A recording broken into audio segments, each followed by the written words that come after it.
ए भावा, ऐक ना. माझ्या पाठीमागे जी विहीर दिसते खूपच चर्चेत आहे सध्या. कारण यामध्ये लाटा निर्माण होत आहेत. आणि या लाटा निर्माण होण्यामागचं कारण म्हणजेच प्राचीन काळातील घडलेल्या भूगर्भीय हालचाली. याचं रहस्य प्राचीन काळात लुप्त झालेल्या द्वारका नगरीमध्ये लपलेलं आहे.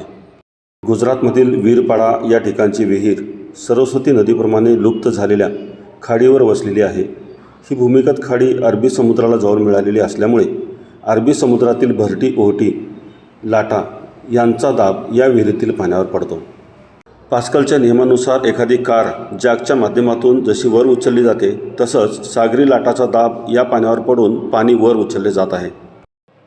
त्या ठिकाणी नेमकं काय घडत असेल ते हे या प्रयोगावरून लक्षात येईल. या ठिकाणी पास्कलच्या नियमानुसार पहिल्या भांड्यातील हालचाल ही दुसऱ्या भांड्यामध्ये आपल्याला जाणवू लागते. ज्यावेळेस आपण दुसऱ्या भांड्याला दाब वाढवतो त्यावेळेस पहिल्या भांड्यामध्ये त्याची हालचाल पाहावयास मिळते.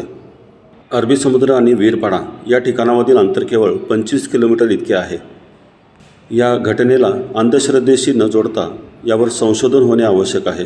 निश्चितच या संशोधनातून पाण्याखाली गेलेली द्वारका नगरी आणि लुप्त झालेली सरस्वती नदी यांचे पुरावे सापडतील असे मला वाटते.